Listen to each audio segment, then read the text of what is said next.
అసలేం జరిగింది? మృతదేహం పక్కనే నిమ్మకాయ, పావతాలకు కుంకుమ బొట్లు ఎందుకున్నాయి?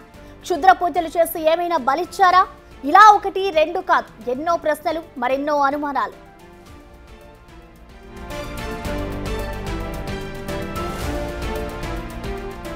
జయశంకర్ భూపాలపల్లి జిల్లాలో ఓ యువతి అనుమానాస్పద స్థితిలో మృతి చెందిన ఘటన ఆలస్యంగా వెలుగులు చూసిన నేపథ్యంలో ఒకదాని వెంట మరొకటిగా అనేక అనుమానాలు తలెత్తుతున్నాయి.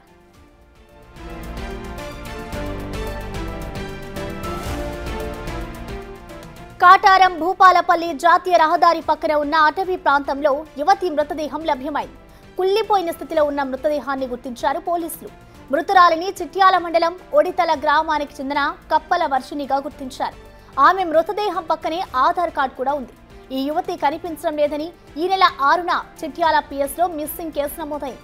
అయితే మృతదేహం వద్ద పసుపు, కుంకుమ, నిమ్మకాయలు కనిపించడంతో క్షుద్ర పూజలు చేసి యువతిని బలిచ్చారా అనే అనుమానాలు రేకెత్తుతున్నాయి.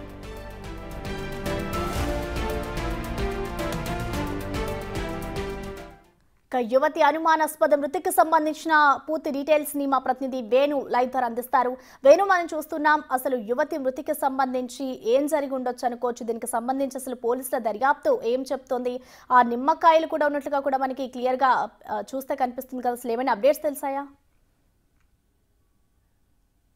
ప్రసన్న, ప్రస్తుతం అయితే పోలీసులు మర్డర్ కోణంలోనే కేసు అయితే దర్యాప్తు చేస్తున్నారు. ఇక ప్రధానంగా ఈ నెల 6వ తేదీన చిట్యాల పిఎస్ లోపల మిస్సింగ్ కేసు నమోదు కావడంతో చిట్యాల పోలీసులు కూడా అసలు తాను మిస్ అయినప్పటి నుంచి కూడా తన వద్ద ఒక మొబైల్ ఉండేది. సో ఆ మొబైల్ దాదాపు 3 రోజుల పాటు ఆ నెంబర్ వర్కింగ్ లోనే ఉంది. ఆ తర్వాత స్విచ్ ఆఫ్ అయింది. అంటే ఆ 3 రోజులు తను ఎవరితో మాట్లాడింది, ఎవరెవరు తనను కలిసారనే కోణం లోపల ప్రస్తుతము ఆ టెక్నికల్ డేటా అంతా కూడా తీసుకున్నారు. సిడిఆర్ల ఆధారంగా కూడా చివరగా తాను ఆ కాటారం అడవి ప్రాంతం వెళ్లేటప్పుడు ఎవరిని కలిసిందనే కోణంలో కూడా ప్రస్తుతము పోలీసులు విచారణ జరుపుతున్నారు. ఇక మరోవైపు కాటారం పరిధిలో పిఎస్ పరిధి లోపల తన మృతదేహం లభించడంతో కాటారం పోలీసులు కూడా ఆ అడవి ప్రాంతం మేడిపల్లి శివారు ప్రాంతం వెళ్లిన వ్యక్తుల గురించి ఆరా తీస్తున్నారు. అయితే ప్రస్తుతం ఆ మృతదేహాన్ని ప్రాథమిక విచారణ లోపల దాదాపు 15 నుంచి 20 రోజుల క్రింద ఆ మృతదేహం చనిపోయి ఉండొచ్చు అనేటువంటి భావన జరుగుతుంది. అయితే తనపై ఎటువంటి కత్తి గాయాలు కానీ ఇతర గాయాలు లేకపోవడంతో తను ఏ విధంగా చంపారనే కోణం లోపల ప్రస్తుతం పోలీసులు విచారణ జరుపుతుంది. మరోవైపు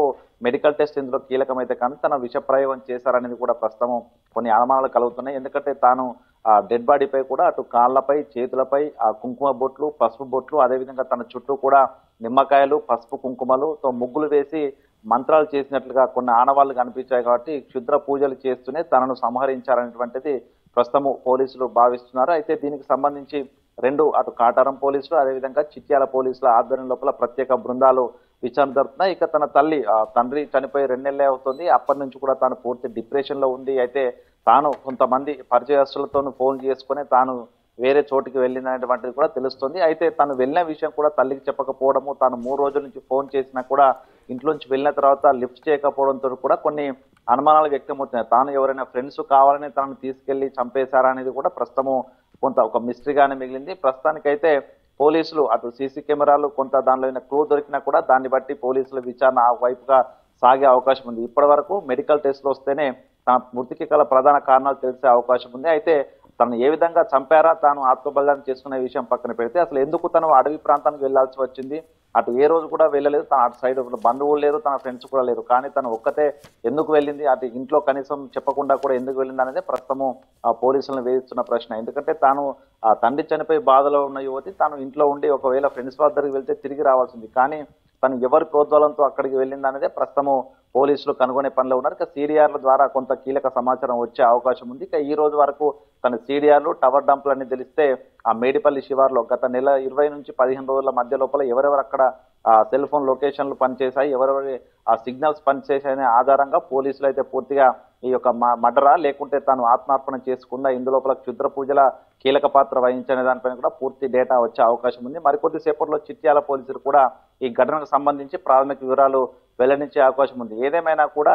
తాను ఆ ఇంట్లో నుంచి వెళ్ళిపోవడము, ఆ 3 రోజులు తాను ఫోన్ పని చేసిన కుటుంబ సభ్యులు, బంధువులకు తను రెస్పాండ్ కాకపోవడము కొంత ఇక్కడ మిస్టరీ కనిపిస్తుంది. సో నిజంగా తనకేమైనా ఆ లవ్ అఫైర్ లాంటివి ఉన్నా అనే విషయంలో కూడా ప్రస్తుతం కొంత పోలీసు అనుమానాలు వ్యక్తం చేస్తున్నారు. ఎందుకంటే తాను ఫోన్లు ఇంట్లో వాళ్ళకి, బంధువులకు ఫోన్లు రెస్పాండ్ కాకపోవడంతో ప్రేమ వ్యవహారం కూడా ఉండొచ్చు అనే అనుమానం వ్యక్తం. కానీ ప్రేమ వ్యవహారం ఉంటే తను చంపాల్సిన అవసరం ఉంది. అది తన క్షుద్ర పూజలు చేసిన తర్వాత చంపాల్సిన అవసరం ఏముందనేది కూడా ప్రస్తుతం పోలీసుల ముందైతే 1,00,000 ప్రశ్నలు అయితే ఉన్నాయి. కానీ దీని అంతటికీ ఆ టవర్ లొకేషన్లు తాను ఏ రోజున అక్కడికి వెళ్ళింది, తను ఎవరితో చివరిగా మాట్లాడింది అనే విషయాలని తెలిస్తేనే ఇందులో పూర్తి వివరాలను కూడా బయటకు వచ్చే అవకాశం ఉంది ప్రసన్న. అయితే వేణు, ఇప్పటికే చూసుకుంటే ఈ ఘటన జరిగి దాదాపు 20 రోజులు అవుతుంది. అంటే అసలు అమ్మాయి ఎప్పుడు మిస్ అయింది, ఆ తర్వాత ఎన్ని రోజులకి ఇటు తల్లిదండ్రులు పోలీస్ స్టేషన్లో కంప్లైంట్ చేశారు, ప్రెసెంట్ ఇప్పుడు ఈ సిచ్యువేషన్ తెలిసిన తర్వాత అసలు ఎవరి మీద అనుమానం ఉందా, ఇటు పేరెంట్స్కి ఏమైనా చెప్తున్నారా పేరెంట్స్ దీనికి సంబంధించి? ఆగస్టు 3వ తేదీన ఉదయం తెల్లవారుజామున 5 గంటలకే తాను ప్రస్తుతం ఏదైతే డెత్ అయి ఉన్నప్పుడు తన ఒంటి మీద ఏ డ్రెస్సులు ఉన్నాయో తను ఇంట్లోంచి వెళ్ళేటప్పుడు కూడా అదే black colour pant, brown colour churidar వేసుకుంది. సో అంటే ఇదే డ్రెస్ ప్రస్తుతం మృతదేహం వద్ద కూడా ఉంది కాబట్టి తాను ఇతర చోట్లకు వెళ్ళలేదు. అక్కడ ఇంట్లో నుంచి వెళ్ళిపోయిన తర్వాత ఏకంగా అటు కాటాపూర్ అటవీ ప్రాంతం లోపలికి వెళ్ళింది అనేది అయితే కుటుంబ సభ్యులు చెప్తున్నారు. అయితే 3వ తేదీన తాను మిస్ అయిన దగ్గర నుంచి దాదాపు 3 రోజుల పాటు 6వ తేదీ మధ్యాహ్నం వరకు కూడా కుటుంబ సభ్యులను, బంధువులను, తనకు సంబంధించిన మిత్రులను, తాను చదువుకున్నప్పటి మిత్రులను కూడా ఎంక్వైరీ చేశారు. ఎక్కడికి తాను రాలేదని తెలిపించడం, అదేవిధంగా ఫోన్ లిఫ్ట్ చేయకపోవడంతో కూడా మొదటగా తాను మనసు బాగోలేక తండ్రి మరణించిన విషయాన్ని తట్టుకోలేక ఫ్రెండ్స్ దగ్గరికి వెళ్ళొచ్చని ప్రాథమికంగా భావించి 2 రోజుల పాటు ఫ్రెండ్స్ ను కూడా ఆరా తీశారు. కానీ ఎక్కడ కూడా తన సమాచారం లభించకపోవడంతో 6వ తేదీన women missing case Chityala PS లోపల నమోదైంది. ఆ తర్వాత పోలీసులు తనకు సంబంధించి మొబైల్ టవర్ లొకేషన్ ట్రేస్ చేసే ప్రయత్నం చేయగా ఫోన్ కూడా స్విచ్ ఆఫ్ వచ్చింది. సో దీంతో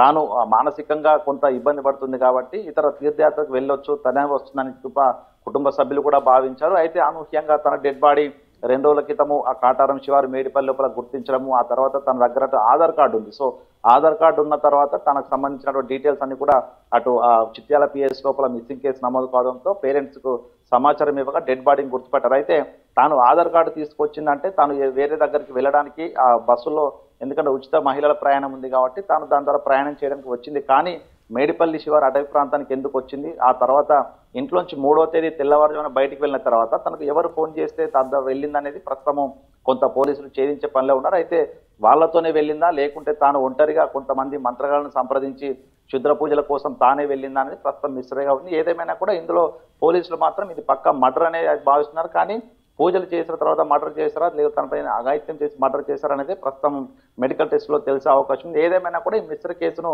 పూర్తిగా పోలీసులు అయితే కొన్ని ప్రత్యేక బృందాలు ఏర్పాటు చేసి ఛేదించే పనిలో ఉన్నారు ప్రసన్న. అయితే వేణు, ఘటనే చూసుకుంటే క్లియర్గా అర్థమవుతుంది. ప్రెసెంట్ ఇటు పోలీసులు తెలుపుతున్న వివరాల ప్రకారం చూసుకుంటే ఇది క్షుద్ర పూజలు చేసి హత్య చేశారు అన్నట్లుగా చెప్తున్నారు. అంటే ఒకవేళ ఇది లోతుగా దర్యాప్తు చేస్తే ఆ అమ్మాయిని హత్య చేసిన తర్వాత ఈ విధంగా చిత్రీకరించారు అని కూడా అనుకోవచ్చు అంటారా?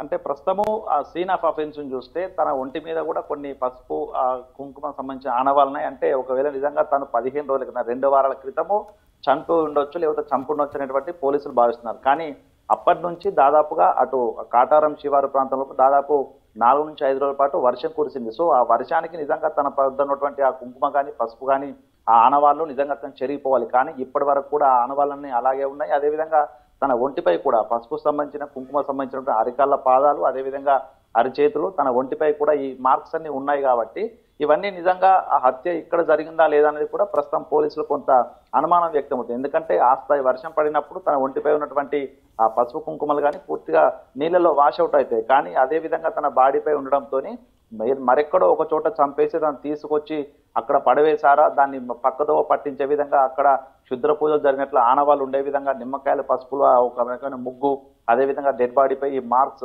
కుంకుమ పసుపుతోని మార్క్స్ వేశారనేది కూడా ప్రస్తుతం తెలియాల్సి ఉంది. సరే ఏదేమైనా కూడా ఇది ఒక శివారు ప్రాంతము, అందున మేడిపల్లి శివారు అటవీ ప్రాంతం. సో అక్కడికి ఒంటరిగా తను వెళ్లే అవకాశం లేదు. ఒకవేళ తన ఫ్రెండ్స్ తో వెళ్ళి ఉంటే అక్కడికి ఎందుకు వెళ్ళింది అనేది కూడా ప్రస్తుతం కొంత పోలీసులకు అర్థం కాని పరిస్థితి. నిజంగా వేరే చోట తను హత్య చేసి తీసుకొచ్చి అక్కడ పడివేయొచ్చు అనేటువంటి ప్రస్తుతం ఈ అంశంపైనే పోలీసులు ఎక్కువగా దృష్టి సారించారు. అందులో భాగంగానే ఆ ఏరియాకు సంబంధించి గత వారం రోజుల నుంచి ఎవరెవరు వచ్చారు అనే విషయాలపై కూడా పూర్తిగా ఆ ఏరియాకు సంబంధించి దాదాపు 100 మీటర్ల రేడియస్ లోపల మొబైల్ ఫోన్ సిగ్నల్స్ ఏవి పనిచేశాయనే పూర్తి డేటా స్వీకరించిన తర్వాత ఇండివిజువల్ గా ఆ సభ్యులందరినీ ఎంక్వైరీ చేసిన తర్వాత ఇందులో పూర్తిగా తెలిసే అవకాశం. మొత్తానికైతే ప్రస్తుతం పోలీసులు ప్రాథమికంగా భావిస్తున్న దాని ప్రకారము తను పక్కా మర్డర్ జరిగింది. కానీ మర్డర్ అక్కడ క్షుద్ర పూజలు చేసి చంపారా లేకుంటే మరో చోట తనను రేప్ చేసి చంపేసి తీసుకొచ్చి క్షుద్ర పూజల నెపంతో ఈ యొక్క కేసును పక్కదో పట్టించే ప్రయత్నం చేశారా అనే రెండు అంశాలపైన అయితే పోలీసులు బలంగా నమ్ముతున్నారు. ఈ కోణంలో అయితే ప్రస్తుతం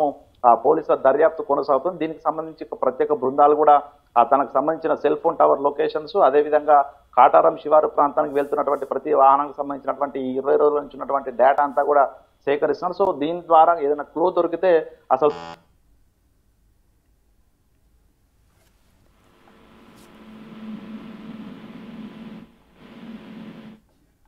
రైట్, థ్యాంక్ యూ వేణు.